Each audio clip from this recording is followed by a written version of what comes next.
Hello, and welcome to the Butler Collegian Newscast. I'm Catalina Gallegos. And I'm Nicki Clark. We are so excited to be back to broadcasting for the 2019-2020 school year. The Lambda Chi Alpha fraternity will return to Butler University in time for formal recruitment this January. The current seniors that received a bid prior to the chapter closing in January 2017 will not be allowed to rejoin. Lambda will be relocating to the vacant property on West Hampton Drive between the Phi Delta Theta Fraternity House and Beta Lane. Butler will begin the demolition of the vacant property beginning in November in hopes of finishing in 2021. In addition to a new Lambda house being built, Butler's Greek community will have a new person in charge to help with the transition. Sarah Cohen has been announced the new director for Fraternity and Sorority Life. The previous director, Becky Drexler, left the position on February 1st. Cohen has previously worked as the Associate Director of Student Life and Learning at Indiana University and as a graduate assistant for Fraternity and Sorority Life at the University of West Florida. Cohen began her position in the Affairs Office on August 26th. Butler Student Government made an exciting announcement this week to assist students with transportation. A Butler University partnership with Uber began today, August 28th.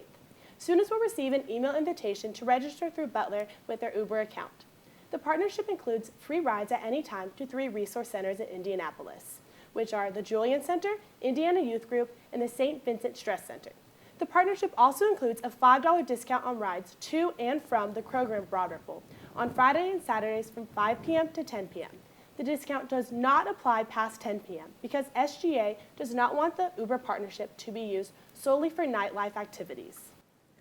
Butler's new Lacy School of Business building is officially ready to go for the 2019-2020 school year.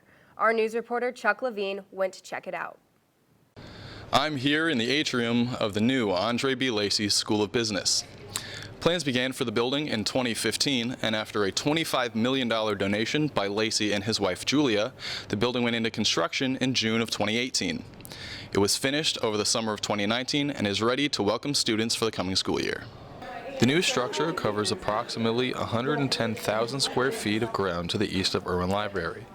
5 floors of faculty offices, classrooms, study spaces, and a more open environment are set to create, quote, collaborative collisions between students and employees. According to Dean Stephen Standiford, the building will allow for the Butler community to interact and connect in different ways.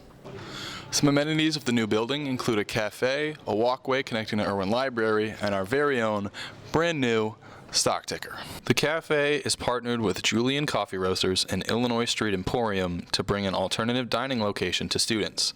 A new hallway connects Irwin Library to the School of Business, and in addition, the structure has a rooftop study deck for student use from 8 a.m. until 5 p.m., offering an elevated view of Butler campus. It's safe to say Butler's newest building is ready to make an impact on the university. For the Butler Collegian, I'm Chuck Levine. Butler's new dining service provider, Bon Appetit, has launched various new food options on campus. Not much has changed concept-wise at Atherton Union, but the quality of food has increased tremendously. Atherton will still have stations that change daily, but will also have permanent stations that offer deli sandwiches, hamburgers, a salad bar, and more. The Resco Dining Hall is now a retail a la carte with 6 stations, including stations that sell beer and wine. There will also be a small convenience store that will sell packaged grab-and-go foods and chef-prepared sandwiches. C Club's Plum Market is a grocery store turned convenience store expected to open in November 2019. Plum Market will sell packaged good products that students can buy off the shelves. There will also be a Hubbard and Craven's coffee shop in C Club, in addition to a hot food line and a salad bar. Even though school is just starting, our Bulldog athletes have been hard at work all summer. Here in the studio to update us on sports is Jake Bedell. What's going on, Jake? Thanks, Nikki. The men's soccer team is looking to get their 2019 campaign underway on the right foot, or the left foot, whichever they so choose. But in any case, they hope that that foot can march them onto victory in this week's matchups against Western Michigan and Evansville. Those games are scheduled for Friday and Monday at 7 o'clock p.m. The Broncos are expected to finish second in the MAC conference. Last year when they took on the Bulldogs, they were ranked 16th in the nation, but that game ended in a 2-0 Bulldog victory. Hopefully we see much of the same this upcoming weekend. After Butler had an underwhelming finish in the 2018 season with a 4-12-2 record, they look to start off this season with a pair of victories at home.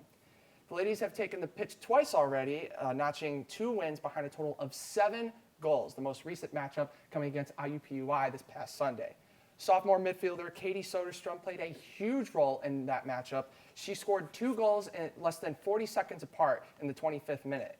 In the second half, she would also assist the 2 later goals that would be coming by Annika Schmidt and Becky Dean. This would lead to a 4-1 Bulldog victory. They take on Northern Kentucky on Thursday and have a very important matchup against 15th-ranked Wisconsin this coming Sunday. Butler Volleyball is predicted finish a respectable 5th place in the Big East Conference at the end of the season. But before conference play begins in September, they have a long road to go in order to get there. They have 4 non-conference tournaments to play in. First, they'll head to Alabama to take part in the War Eagle Invitational this weekend. The Bulldogs play a pair of matches on Friday against New Mexico State and Tennessee State, followed by a Saturday matchup with Auburn. It may arguably be the most shocking story in the last decade. Andrew Luck, Indianapolis Colts quarterback, has decided to retire at the young age of 29 years old. He led the team to an 11-5 record in his first 3 seasons, recorded 8 playoff victories, and a pair of AFC South division titles. However, from 2015 onward, he would be plagued by injuries, including a lacerated kidney, required shoulder surgery, and he had a concussion. The list goes on. The only way I see out is to no longer play football. Luck will be greatly missed by the city of Indianapolis. Jacoby Brissett is now the starting quarterback for the Indianapolis Colts. In Butler football news, the Butler football program is taking the long journey up north to Minnesota, where they are going to take on the defending national champions, North Dakota State. We now go to collegiate analyst Chelsea Groves to discuss why this matchup is so important. Chelsea, what does this mean for the Butler football program? Thanks, Jake. This is a big one, North Dakota State this Saturday. The magnitude of this game speaks for itself. That's why I chose this one. The Bison are the defending FCS national champions, coming off of a 15-0 season, ranked number 1 in the preseason, won the last 6 FCS national championships. I talked with Coach Forrest earlier, and he couldn't emphasize enough taking care of each moment, a collective effort. The score takes care of itself. Now, the Dogs, like the first game of the year, upsetting number 24 Youngstown State in last year's season opener on the road, 23-21. So that's a big deal. Keelen, what do you think? This is also Keelen, the collegiate sports writer. I want your opinion. Well, this is a game that, an event like this has never happened in Butler's history. As far as the football team goes, at least in the last 20 years, they've never gotten to play a team at the caliber as North Dakota State.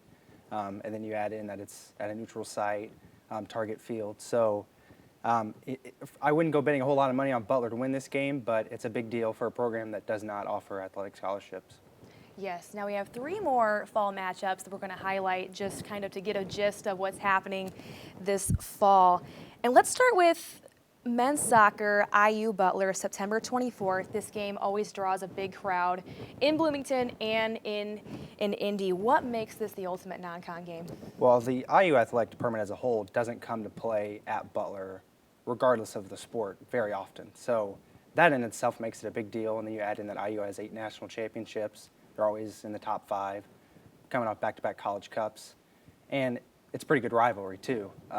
So just that in itself, everything as a whole, just makes it a big game. And then Butler, coming off a bad year, is looking to prove itself. And they're going to have a couple chances on their schedule, and this is one of those games.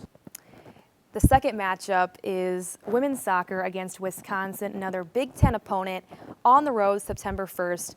What's big about that game, too? Well, if you're Butler, one of the reasons they didn't make the NCAA tournament last year is they struggled to prove themselves against quality opponents on the road.